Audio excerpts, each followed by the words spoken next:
Боже наш, Царю наш, Създателю на небето и на земята, на видимото и на невидимото. Благодарим Ти, Господи, че отново сме събрани в Твое име. Благодарим Ти, Господи, че може да Те хвалим и да Те величаваме. Благодарим Ти, Господи, че може да разказваме за Твоето писание. Благодарим Ти, Господи, за ежедневният хляб и за всичко това, което направи през този ден за нас. Въпреки, Господи, понякога да не го заслужаваме, но Ти постоянно показваш Твоята любов, Твоята милост, като любящ баща. Татко, моля Те всичко това, което ще се говори, да бъде за Твоя прослава. Нека, Господи, истината да излезне, Господи, защото Ти казваш, че тя не може да бъде скрита. Моля Те, Господи, да дадеш на всеки един ревност, както на мен, така и на всеки един от нас за Твоето писание. Нека, Господи, това слово, което ще се говори, да бъде единствено за Твоя прослава и за Теб. И нека, Господи, да бъде приемливо, разбрано, за да може, Господи, да се разбере така, както Ти искаш, така, както Ти благоволиш, а не така, както ние искаме и както ние мислиме за добре. Оставяме се в Твоите ръце и те каниме да дойдеш покрай нас. Каниме да изпратиш Твоят Руаха Кодеш, Твоят Свят Дух, за да може да ни напътства, да ни води, да ни ръководи, да ни утешава. Оставяме се, Господи, в Твоята мощна десница. Всичко изпросих и помолих в мощното име на Йешуа, на комуто да бъде слава, чест и величие. Амин. Амин. Амин. Амин. Ами добре, споделям си екрана набързо. Само да ми кажете дали се вижда екрана ми. Вижда се. Слава на Бога. Ами добре, влизаме в темата. Днеска сме 4.5.2025. Правилното кръщение. Това ще ни е темата, това ще разискваме, това ще видим тази вечер. Знам, че може би за някои хора, както в групата в момента, когато ще се говори, да бъде, може би, странно това, неразбираемо, но важно какво казва Божието Слово, какво казва Библията. Също така, може би, за хората, които ще попаднат след това в проповедта в YouTube, тъй като знаете, че ги качваме и там, така че, както и вие в групата, които сте тук в Messenger, може да отидете в YouTube. И така, когато не сте тук, когато не може да присъствате в някои теми, да наваксате в това, което сте изпуснали, в същото време да го споделяте във вашите профили, защото това е да работиме заедно и Божието Слово да се разпространява, тъй като в тази група се говорят теми, които не се говорят в много други църкви, други групи. Така, правилното кръщение. Ще отидеме в самата ни тема, която съм направил. И така, нека да започнем. Брати и сестри, много хора не осъзнават какво е като цяло кръщението. Не осъзнават какво е кръщението, защо се кръщават, какво е като цяло същността на кръщението. Затова ние заедно с вас ще разгледаме няколко етапа относно темата кръщение. Казвам няколко етапа относно кръщението, тъй като темата е многопластова и може да отнеме доста време. И аз съм избрал 3 етапа, над които ще говорим. Първият етап е какво значи кръщението. Тоест, какво е кръщението, какво значи кръщението, дума кръщение, какво е. Второ, защо се кръщаваха преди, тъй като ще видим, че хората се кръщаваха и преди Христос, и преди Месия. И тук имам една грешка, 2 направих, извинявам се, 3. Така, поправям го. Ще разгледаме също така и както казах, и в името на кой се кръщават като цяло. Така. Нека да започнем с първа подточка като цяло. Ето тук е, отграждам вия. Какво значи кръщението? Какво значи кръщението? Нека да отидем и да видим какво значи кръщението. Така.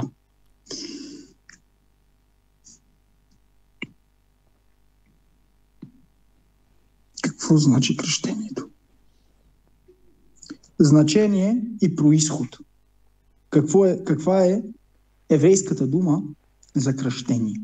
Тъй като знаете, не искаме да ставаме евреи, не сме евреи, ние сме духовен Израил, вярваме в Богът на Авраам, Исак и Якова, но трябва да знаем, че вярваме в Богът на Авраам, Исак и Яков, който Авраам е юдеин и така нататък. Това е Богът на Израил.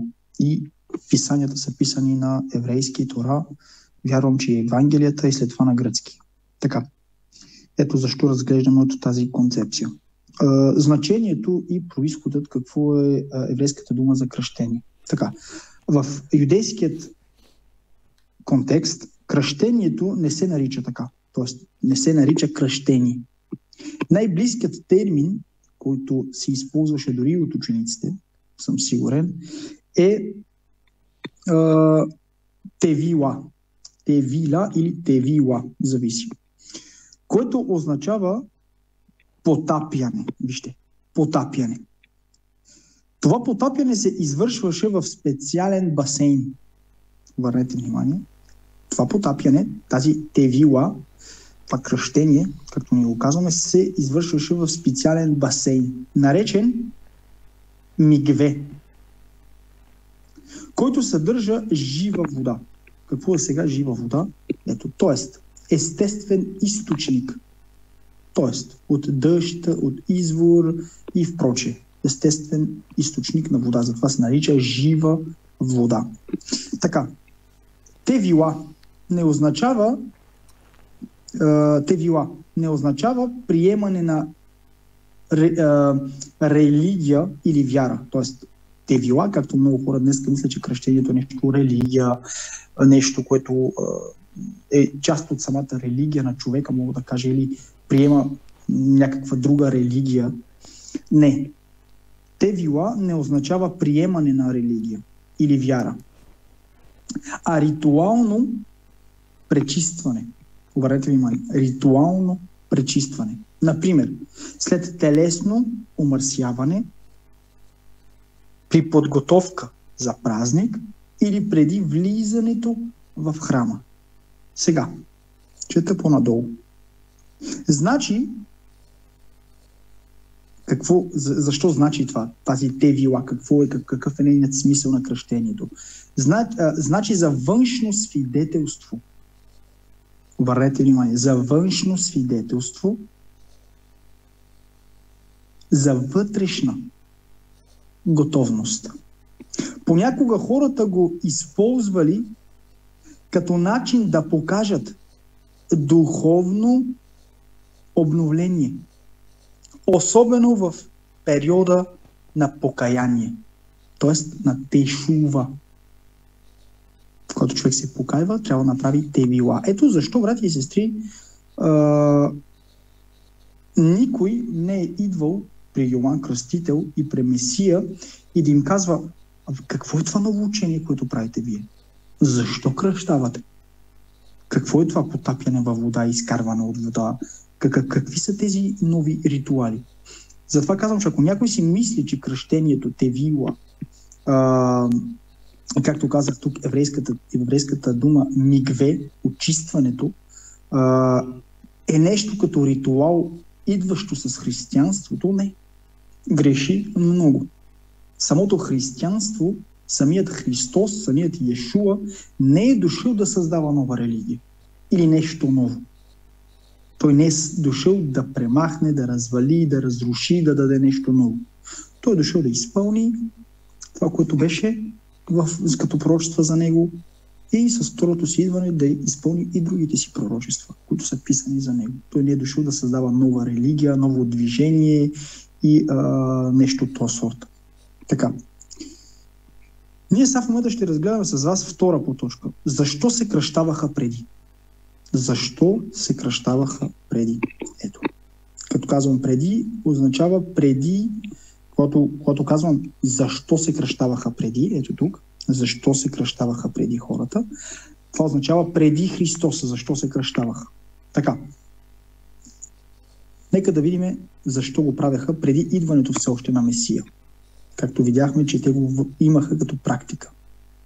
Потапяне при Гюри.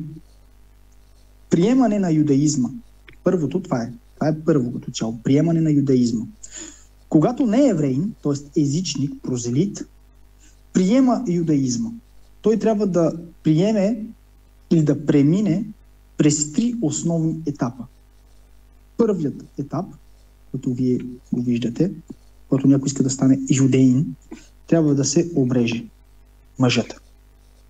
Второ, приемане на заповедите, на мицвотите Господни. Трябва да бъде съгласен с заповедите, не може да ги отхвърли и да казва, аз искам да ставам евреин. И трето, след всички тези неща, третото е ето това. Потапяне в мигве. Тевила. Символизира духовно раждане на човека.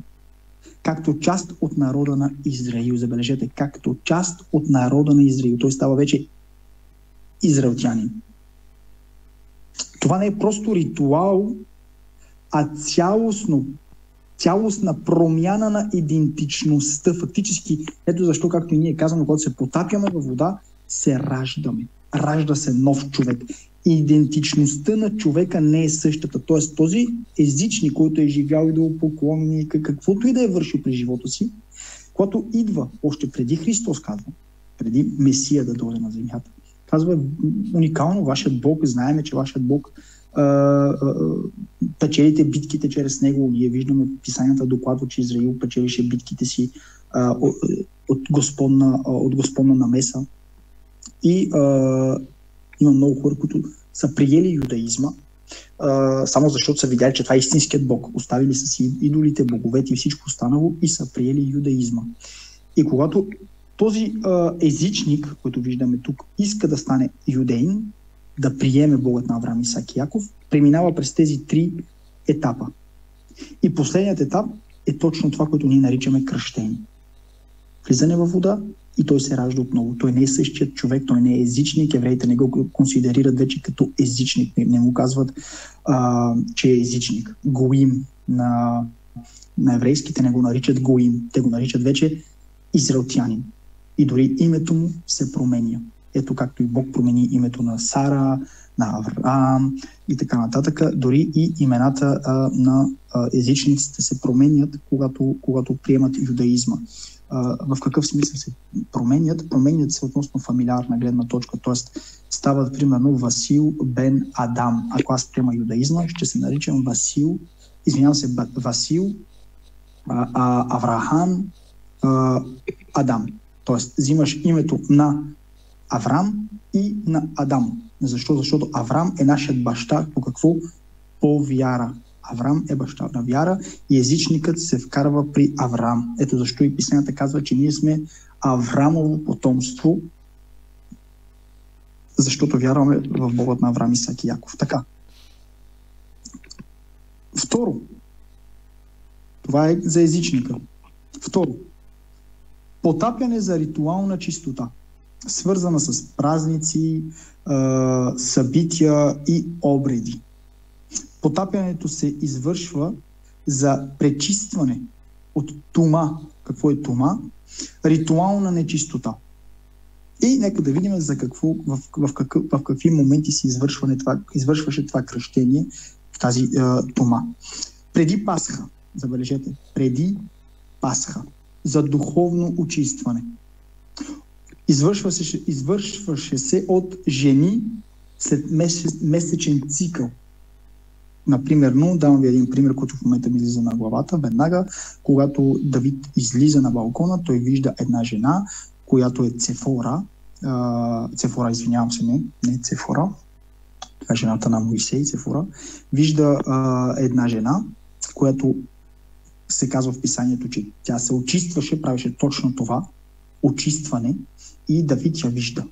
Жена след месечен цикъл трябваше да премине също през тази мигва, през това очистване. От мъже се извършваше преди Шабат. Тоест преди Шабат, както в петък, сега много от адвентистите, също и месианистите, също и като мен хора, които нямат деноминация, нямат не взимат никакво становище спрямо доктрините, но това са трите групи, така да кажем, които спазват в момента шабат, юдеи, адвентисти и хора като мен, които нито са юдеи, нито са адвентисти, а просто обичат Тора и спазват шабат и Господните заповеди. Тоест мъжете, както и жените, например, но мъжете преди шабат се мият в петък и в шабат навлиза. Правят това, за да може да бъдат осветени чисти. Или Йом Кипур. Йом Кипур е денят на омилостивението, когато греховете на Израил трябва да се простят. Един път в годината свещеникът влиза и започва да ръси за опрощаване на грехове за Израил. И всички евреи трябва да се измият, да минат през този ритуал. И третото извършваше се от свещеници преди навлизането в храма, за свещенодействане в древните времена. Тогава потапяне подчертава готовност за среща с Божеството. Тоест, трябваше да бъдат готови да се срещнат и да навлязат в нещо свято като цяло. Ето защо го извършваха. Трето, като цяло, потапяне като символично действие. Надявам се да обръщате внимание върху етапите в евреите. Преди Христос говориме. Потапяне като символично действие при посвещаване, обърнете внимание, при посвещаване на ново учение, школа, авторитет. Сега.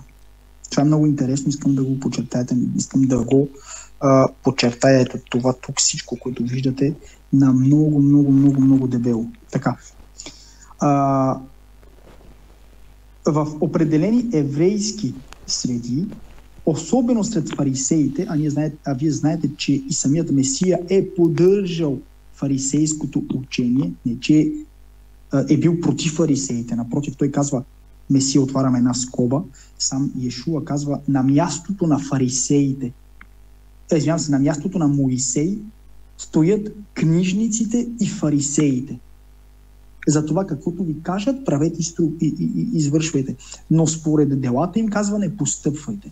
Тоест, по това време, по времето на Месия, нека само още малко с скобата и след това затварям, по времето на Месия имаше няколко школи. Имаше фарисеи, садукеи и другите, как ги наричаха, фарисеи, садукеи и още никой, който забравях как ги наричат. Имаше 3 школи, известни по това време. Есеите. Фарисеи, садукеи, есеи.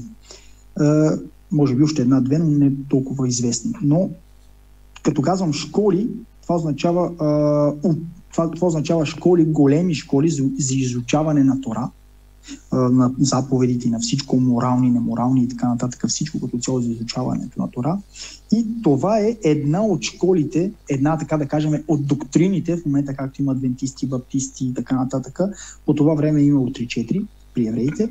И фарисеите, от тези е бил и Месия, и апостол Павел. Защото апостол Павел казва, аз съм фарисеин, от еди кое си племе, от еди кой си и така нататък. Той обяснява, че самият той излизал там, който е бил пораснал в краката, в ръцете на топ равинът Гамалиил, който самият Гамалиил е фарисеин. И сега тук в определени еврейски среди, особено пред фарисейските и равинските школи, потапянето е било форма на посвещаване, символ на обръщане към по-дълбоко изучаване на Тора. Обърнете внимание. На по-дълбоко изучаване на Тора.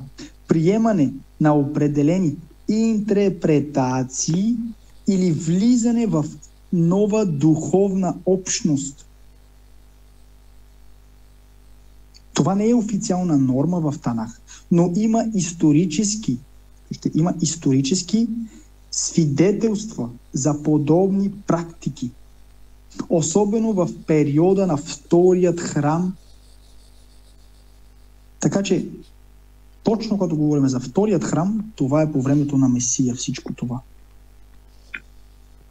Знаете, първият храм беше разрушен, вторият храм Месия пророкува и 57, 58 до 60 година след Христа храмът е разрушен, вторият храм. И точно по това време се практикуваше точно това.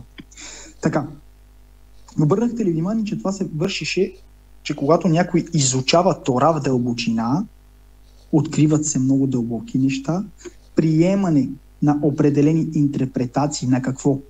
На Тора, или влизане в духовна общност, т.е. в много по-духовен мащаб на изучаването на самата Тора. Фактически те, когато се кръщаваха, фарисеите, се кръщаваха в учението на еди кой си равин. Те се кръщават в учението на еди кой си равин. Този равин е бил топ равин, както Гамалеил. Има виждане спрямо Тора, което е интерпретация, негово даване, казва определени стихове, които той Бог му открива по уникален начин и той си има школа, има вътре 5, 10, 15, 20, 50 човека, 100 човека и след обучаването на тези персонажи, всеки един от тях преминава през това кръщение, потапяне във вода и се кръщава в какво? В учението на неговият равин.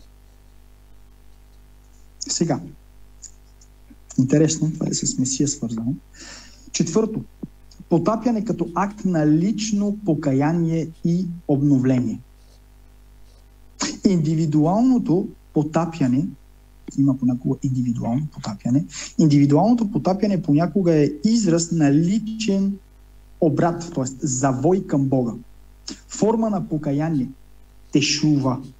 Ето тук. Тешува, което е много голяма дума, която аз много обичам. Тешува. Особено в периода на духовно пробуждане. Или в подготовка за празник, който като Йом Кипур. Интересно като празник за Йом Кипур. Защо като празник за Йом Кипур? Защото тогава греховете на Израил се опрощаваха. Това е и контекстът, в който Йоан Кръстител, Йоханан, извършва, това му името като цяло на иврит, на Йоан, Йоханан, както и на Йоан, апостолът на Месия е Йоханан, извършва потапяне в Йордан. Символично пречистване. Преди идването на Божието царство.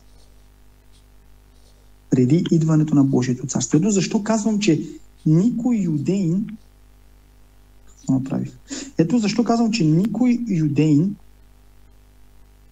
не е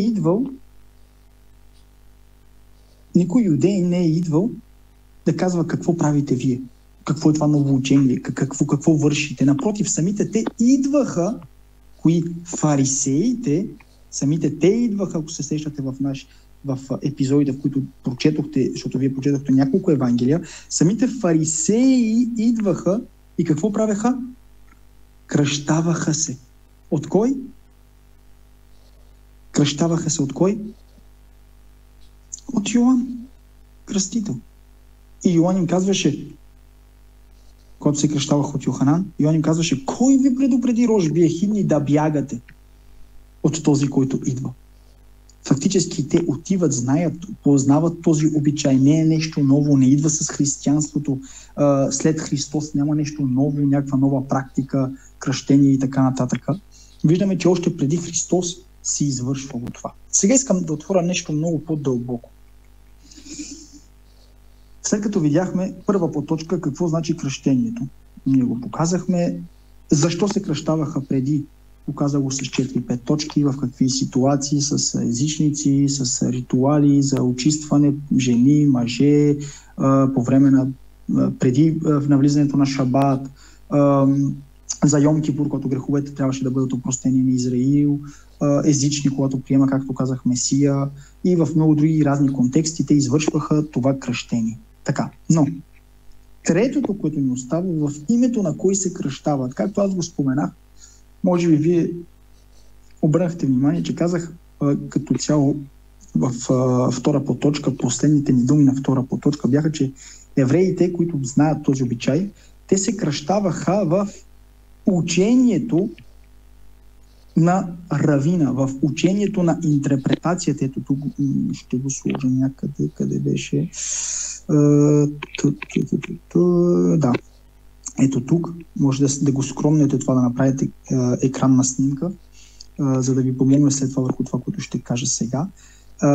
Ето тук виждаме ясно, искам да ви го припомня това, че фарисеите се кръщаваха относно учението на Тора в дълбочина, когато този равин интерпретираше Тората.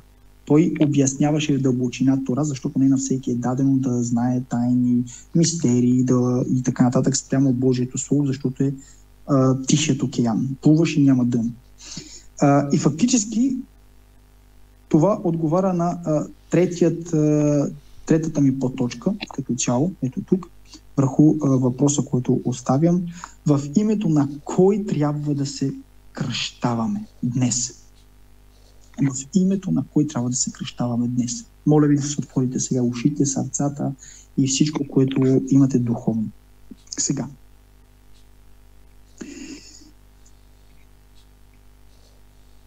Първо, 70-80% всички се кръщават в името на Отца, Сина и Святия Дух. Но важно е какво казва Библията. Какво казва Библията? Тъй като за мен, както казах, още от начало на моята тема, ето тук, кръщението е много важно. Кръщението е толкова важно, че аз все още не съм взел тази стъпка да го направя, защото вярвам, че Бог ще ми открие и ще ми изпрати човек, който да го извърши. Защото Писанието казват, ако двама не са съгласни в нещо, ще върват ли заедно? Колко пъти съм отивал в Кюстендил? Колко пъти се искали да ме кръщават? Най-вече от определени деноминации, в които няма как аз да дам да ме кръщават. Защо? Защото не сме съгласни. Не може да дам някой да ме кръсти, когато не съм съгласен с тяхното учение. Ето защо казах, че е много важно евреите, когато се кръщаваха, те се кръщаваха в учението на Христос. Аз искам да се кръста в учението на Христос. Но когато този човек ме кръщава, той имало негово учение, негова интерпретация. Той е в доктрина, той гледа нещата от доктринална гледна точка и той кръщава, той кръщава в името на Отца, Сина и Святия Дух. И аз казвам, не може да вървиме заедно. Аз те обичам, ти си мой брат. Ти си моя сестра. Но не може да върва заедно с теб. Защо? Защото имаме различни виждания. Писанието казва, ако двама не са съгласни, ще вървят ли заедно. Павел и Сила, ако не бъркам, Павел остави Сила, ако не бъркам, защото имаха малко спречквания и след това вече Павел пак повика ученика и каза, повика го, защото ми е нужен. Така че важно е кръщението. Много е важно кръщението. Сега, някои се кръщават, както казах, в името на Отца, Сина и Святия Дух. Но нека да видим какво казва Божието Слово. Какво казва Божието Слово? Преди отиваме да видим какво казва Божието Слово, нека да видим какъв е проблематичният текст, за да го правят хората. Проблематичният текст се намира в Матей 28 глава, 19 стих. Ето защо изкарах тези неща. Тук искам да ви ги прочета. Възможните спорове спрямо този стих. Има учени и богослови, които поставят под въпрос дали формулата в името на Отца, Сина и Святия Дух е първоначалната, като твърдят, че това го няма в оригинала. Този текст го има, аз казвам, в оригинала, но няма ето това тук.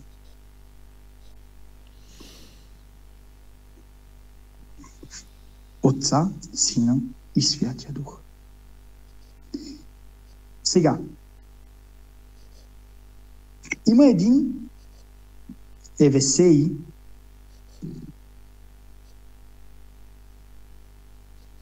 Евсеви, който той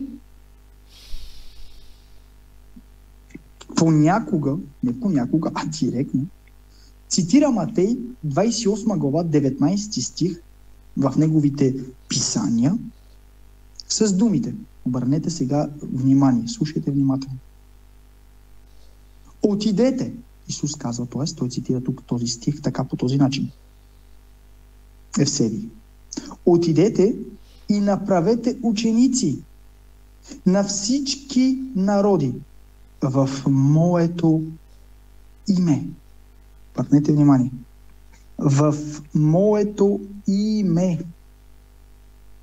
Няма го Синът, Отца, Святия Дух. Няма го. Сега. Това може да е редактирано като цяло, Сина, Отца, Святия Дух, по-късно. Да е вкарано в писанията по-късно. За да отразява вече оформената тринитарна формула, която се изпълнява в литургията, в църквата като цяло. Сега, защо ви цитирам Евсеви? Защото Евсеви живее кога? Кой е Евсеви? Живял около 260-339 преди Христа. Произход от Кесара, Палестина. Позиция епископ на Кесария. Църковен историк, богослов. Известен написване на църковна история, относно източник на ранната християнска история. Има близки отношения с император Константин Велики. Автор на много съчинения и библейски критики. Но когато пише той ето това тук, отидете и направете ученици на всички народи в моето име, той така дава стиха, Исус казва в моето име тук, той пише в определен момент, в определена ситуация. Какво искам да кажа? Евсеви понякога цитира Матей 28 глава 19 стих по-кратко. Защо го прави това? Цитира ги по-кратко. Защо? Защото все още не е бил Никейският събор. Който знае за Никейският събор, ще разбере сега от тук натам защо този богослов цитира стихът така. Защото това беше оригинал. Никейският събор, за който говорих в миналата ми тема, тези, които се сещат по миналата или миналата тема, може да отидат и да проверят, ще разберат църковните промени, така беше май наречена темата. Нека да отидат и да проверят. Никейският събор, там се въвеждат правила, закони относно Троицата и така нататък, който е 325 година. Никейският събор, от католическа гледна точка, е направена от император Константин 325. Само че този писател е живял 260-339. Фактически той пише това преди Никейският събор. Ето защо той преди да въведат това Отца, Сина и Святия Дух, като стих, той тук, този богослов, знае стихът по този начин. Матей 28 глава 19 стих: отидете и направете ученици на всички народи в моето име. Защото съборът все още не се е състоял. Все още този стих е бил ето така прав. както трябва. След Никейският събор през 325 година се слага това, за да може да се защити Троицата. Отца, Сина и Святия Дух. Но ето, че той казва: отидете и направете ученици на всички народи в моето име. В моето име.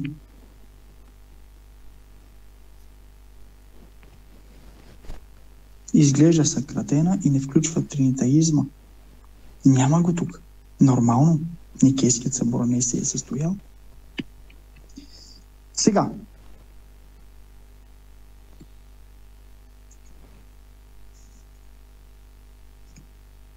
Братя и сестри, нека да видим апостолите сега. Как са кръщавали? В кое име? Както този богослов, който е живял преди да изберат католиците какво да прати, какво да не правят, Константин и така нататък, той цитира стиха в името на Исус Христос, в името на Йешуа Хамашия. Той така познава този стих. Но важно е сега, че има други стихове, защото, както често казваме с моите братя в групата, неясните текстове се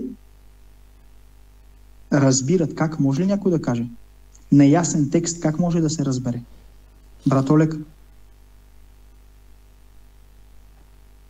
С ясен. Бъди благословен, братчето ми. Неясните текстове могат да се разберат с ясни. Т.е. виждаш един неясен текст, казваш: какво се случва тук, чак са. Окей, дали това е вярно, което казва брат Васко? И нека да видим този текст тук: Отца, Сина и Святия Дух, верен, неверен. Нека да видим други стихове какво казват. Поддържат ли тезата на този богослов, който е живял преди Никейският събор, и самото вярване на брат Васко? Нека да видим какво казва Библията. В Деяния на апостоли, 2 глава, 38 стих. Чуйте внимателно. Деяния на апостоли, 2 глава, 38 стих. А Петър им каза: покайте се, направете тешува. Сещате ли се относно това покаяние, тешува, в кой момент се правеше? Горе говорих за това. Още преди Христос, когато хората се покайваха, приемаха учение и се покайваха, и какво правиха? Покаяние, връщане назад, приемане на Бога и кръщение, мигле. И тук апостол Петър, който знае много добре обичаите, традициите, все още в ръцете си нямат Новият завет. Те нямат ето това тук Деяния на апостоли. Те не знаят все още какво е Деяния на апостоли. Не беше в ръцете им. Имаха само единствено Тора в ръцете си. И ето тук четеме следният текст. Деяния на апостоли, 2 глава, 38 стих. А Петър им каза: покайте се и нека всеки от вас се кръсти. Обърнете внимание. В името на Исус Христос. За опрощаване на грехове. И ще приемете дара на Святия Дух. Стоп. Деяния на апостоли, Павел, Петър, който е ходил, ял, пил с Христос, има Святия Дух в изобилие, даден на Петдесятница. Какво да сторим, братя мои? Евреите питат. Той казва: покайте се и се кръстете в името на Исус Христос. Тук Петър не казва: и се кръщавайте в името на Отца, Сина и Святия Дух. В името на Исус Христос. Втори стих. Вторият стих е в Деяния на апостоли, 8 глава, 16 стих. Защото Святия Дух още не бе слязал на нито един от тях. Те само бяха кръстени в името на Господ Исус. Обърнете внимание. В името на Господ Исус бяха кръстени. Сега тук този стих, отваряме една малка скоба върху този стих. Ще колко са големи скобите, но аз казвам малка. Отварям малка скоба върху този стих, над който може да говоря след като си затворя темата. Ако някой го интересува, мога да направя друга тема спрямо това сега, което ще кажа. Обърнете внимание, че тук има разлика Има разлика от кръщаването в името на Исус Христос, за кръщението, което ние говорихме, и кръщението в Святия Дух. Защо се казва? Защото Святия Дух още не бе слязал на нито един от тях. Те само бяха кръстени в името на Господа Исус Христос. Сега, скобата, която отварям и след малко я затварям и минаваме натам, някои хора си мислят, че когато се кръщават, автоматически Руаха Кодеш, Святия Дух, идва върху тях и те стават супер нинджи или имат крила и започват да летят. Не. Святия Дух, Руаха Кодеш, може да дойде преди кръщението, още преди кръщението, преди да сте влезли във водата. О, да. Корнили. Библията докладва, преди да е влязъл във водата, Корнили, Святия Дух дойде върху него. Или след кръщението, няколко дни, седмица, може би и година, когато Бог благоволи да ви даде Святия Дух. Две отделни неща са кръщението в името на Йешуа и кръщението в Святия Дух. Това са две отделни неща. Но нас не интересува в момента в тази тема, за който иска да говоря после за повече относно това, може да каже, ще направя такава тема. Нас не интересува в кое име в момента са се кръщавали. Първи стих горе в името на Исус Христос. Втори стих в името на Исус Христос. Нека да дам още стихове. Има в изобилие. Деяния на апостоли, 10 глава, 48 стих. И той заповяда да бъдат кръстени. Нека да видим са имали го Отца, Сина, Святия Дух. И той заповяда да бъдат кръстени в името на Исус Христос. Тогава го помолиха да остане още няколко дни. Чакайте. Да виждате някъде тук в този стих в името на Отца, Сина и Святия Дух? Не. В името на Исус Христос. В името на Йешуа Хамашия.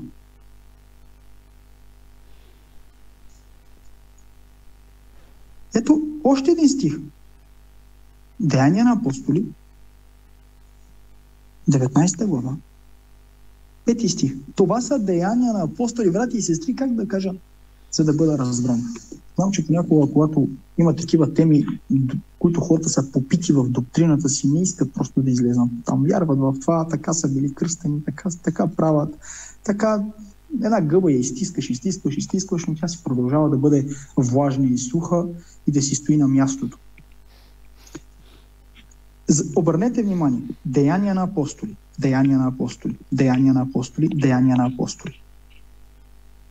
Може ли някой да ми каже в какво се състои книгата Деяния на апостоли?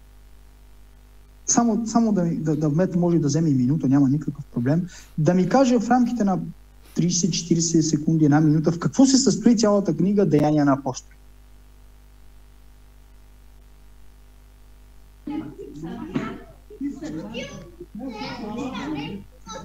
Брат Васко, мога да взема думата?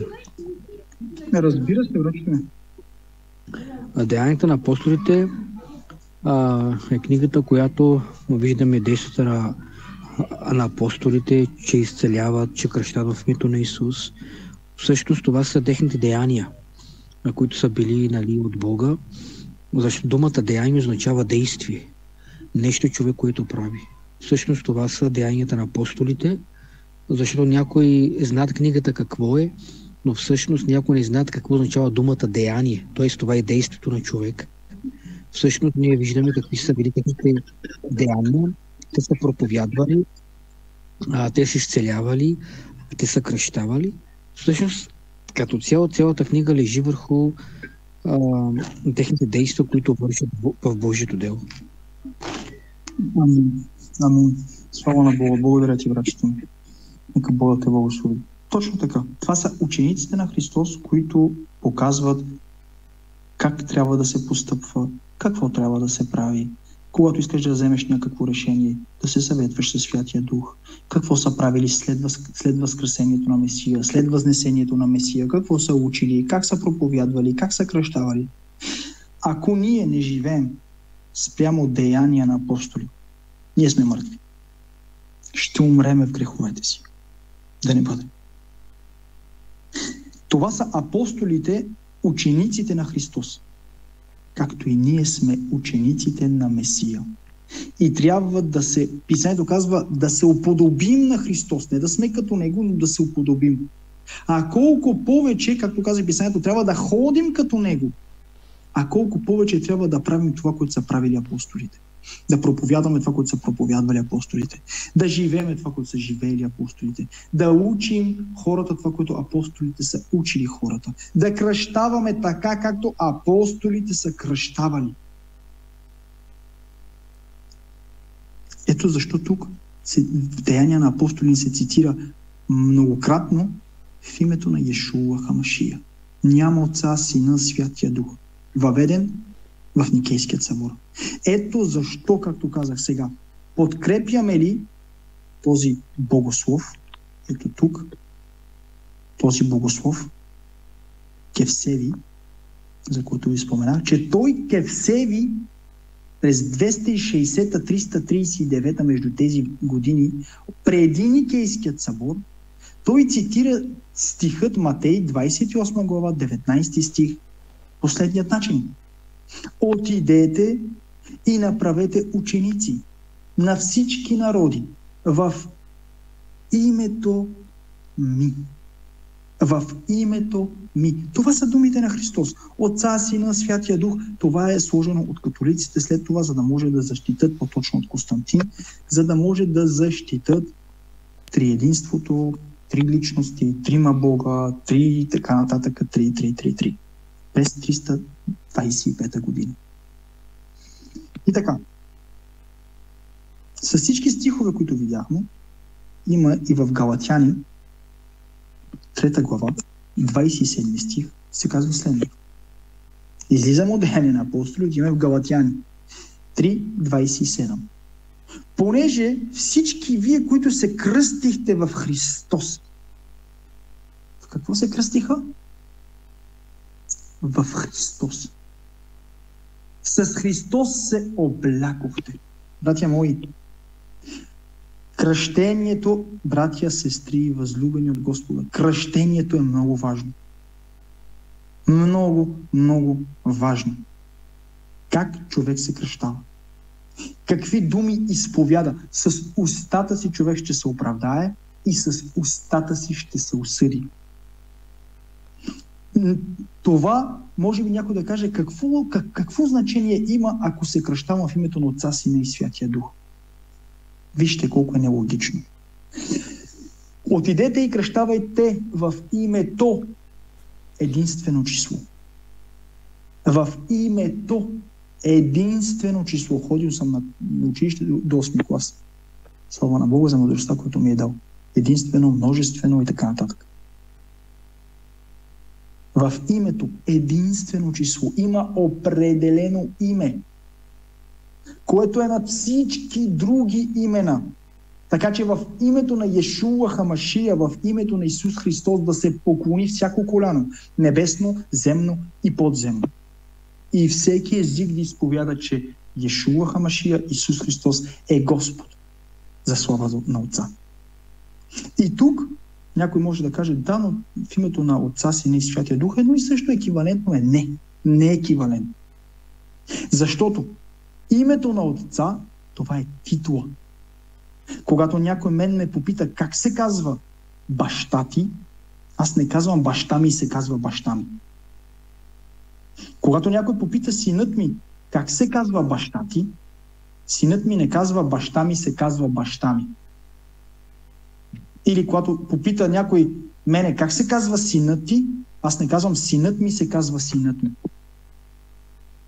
Ето защо във всички тези стихове, Деяния на апостоли 2:38, Деяния на апостоли 8:16, Деяния на апостоли 4:28, Деяния на апостоли 19:5, Римляни 6:3, Галатяни 3:27 ни се казва: в името на Исус Христос, в името на Господ Исус, в името на Исус Христос, в името на Господ Исус Христос, в името на Исус Христос, в името, което е над всяко друго име. Въпрос: защо кръщават хората днес с титли? От тук натам изборът е ваш. След цялостен преглед на библейските текстове, брати и сестри, става ясно, че никой от апостолите или първите ученици не е кръщавал с формулата в името на Отца, Сина и Святия Дух. Както е записано в Матей 28 глава 19 стих, за който говорихме, че е проблемативен. Във всички практики, засвидетелствани в деяния на апостоли и посланията, кръщението винаги се извършва в името на Йешуа Хамашия, в името на Исус Христос. Или в името на Господ Исус. Термините Отца, Сина и Святия Дух са титли, а не лични имена. Апостолите, които бяха пряки ученици на Йешуа, на Исус, не ги използваха, подчертавам го на дебело, не ги използваха тези титли. Не ги използваха при извършването на кръщение. Те разбираха и приложиха повелята от Матей 28 глава 19 стих, чрез едно име Исус Христос, в когото обитава цялата пълнота на Божеството. Цялата пълнота на Божеството. Телесно. Казвам, цялата пълнота на Божеството телесно. Колосяни 2:9.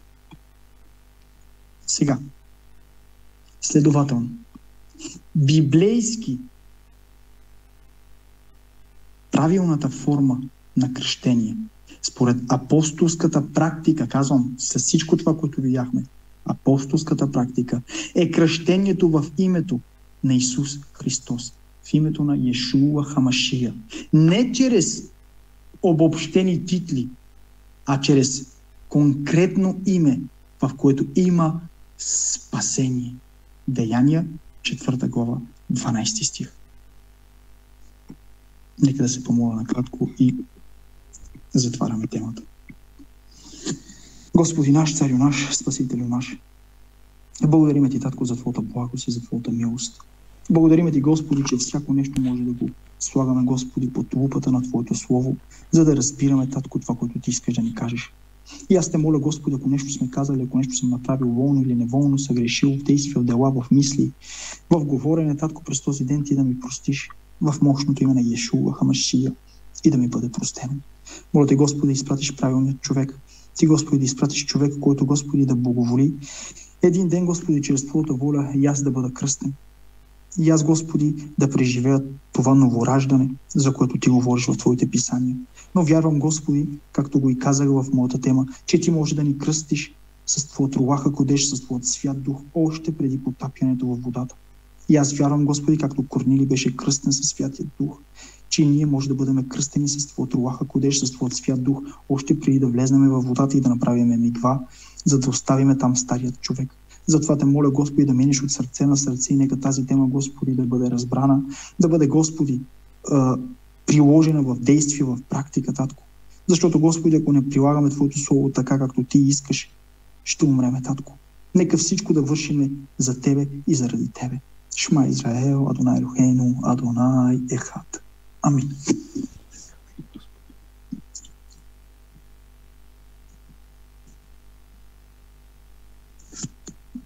Брати и сестри, това беше темата.